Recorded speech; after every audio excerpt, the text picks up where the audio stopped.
So as Michelle mentioned, I just finished a book. I'd spent a couple years hiding out in the library, writing it about a couple of different case studies around startups, but mostly because I wanted to write a book because I'd been teaching for 20 years at different colleges, and I wanted to have a way to encapsulate my 25 plus years of experience into one place. And it comes with a toolkit, and it follows a bunch of startups, and it also follows some students of mine. And basically, it tries to be a course textbook, which is what it is for me at USC, where I teach a UX strategy course. And at the same time, it tells a lot of personal anecdotes and attempts to be entertaining. So there will be a few copies left for sale, and it's also available on Amazon and O'Reilly. If you have questions, feel free to ask. So there are a lot of other reasons I wanted to write a book about UX strategy. I had been an interface designer during .com, but then once 2.0 hit, I became, of course, an information architect or interaction designer, all the revolving buzzwords for what we do as basic screen designers, figuring out experiences. And then I got to work on discovery phases, which is the phase that comes before doing the wireframes and the sitemaps, where you figure out the product. And so I became absolutely obsessed with all the activities related to the discovery phase.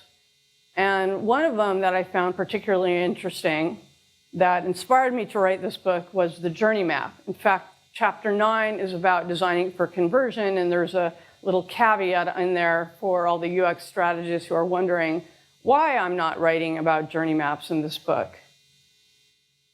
So I thought I should tell you why. Let's start by, if you haven't heard of them and you've never seen them before, I'll show you a few. You can, of course, go to Google, type in journey maps, and a bunch come up.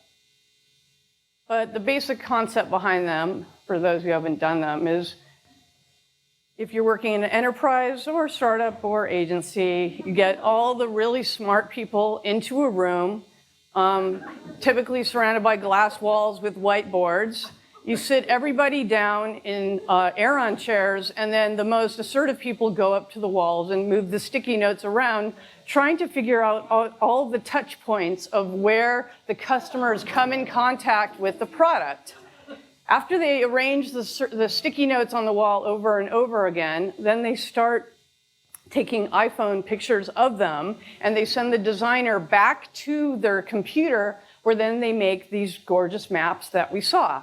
And then these maps are hung on the walls. Perhaps you've seen them in enterprises, agencies, and startups to inspire people about why they're making their product on their way to the bathroom. So I was very frustrated with this process, and I decided, I think there are other ways for us to really understand what the customer's journey is about beyond the touch point of just the touch points shown on the journey map.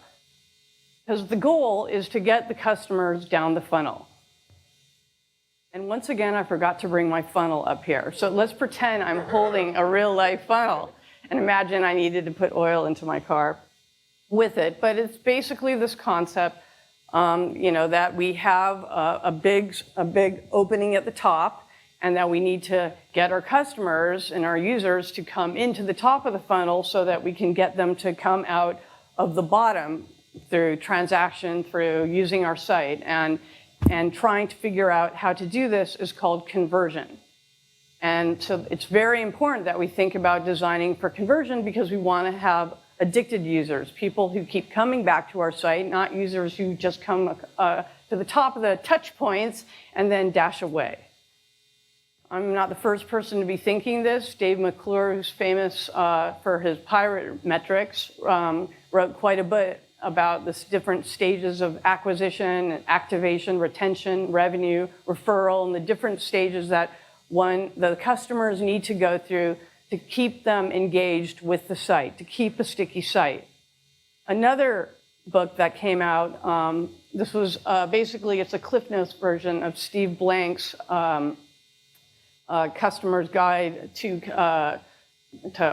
Customer Development. And this is the shorthand version by Brian Cooper and Patrick, I think, Bolowski. They came up with this concept of a funnel. And I saw this and I thought, this is really interesting because it really ties together the concept of business and metrics and customer discovery related to Steve Blank, as well as all the lean startup stuff that we are hearing from Eric Ries. So I really wanted to riff on that because I believe that we need an approach to focus our product strategy looking at each of the stages of conversion. So I created a very, very ugly UX strategy toolkit that you can get for free, and I'll give you the URL in a second.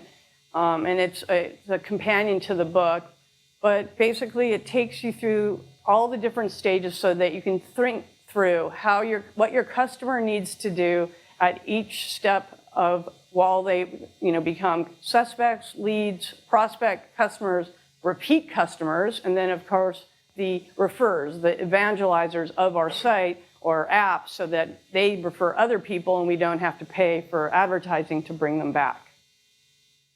Userexperiencestrategy.com is where you can download the toolkit for free. There's other tools on there, including a competitive matrix for doing competitive analysis and a lot of different, for guerrilla user research, there's some spreadsheets along in there as well.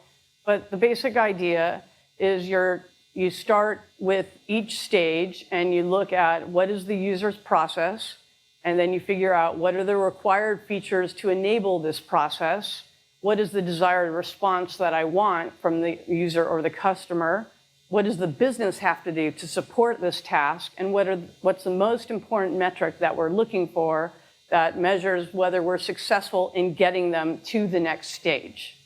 So now we're not talking about circuitous maps with pretty pictures. We're literally talking about a basic matrix and figuring out how to keep the customer engaged in an empirical fashion.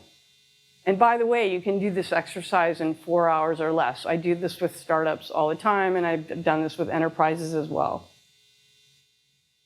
So what's my point? Two things. Life is short. I'm an existentialist, so I like to work on products that matter, and I like to work with teams that really care about making killer products, and I don't like to waste time while I'm making products, especially if they're waste of time products. And then we want to focus on getting users to go down our holes, including mine.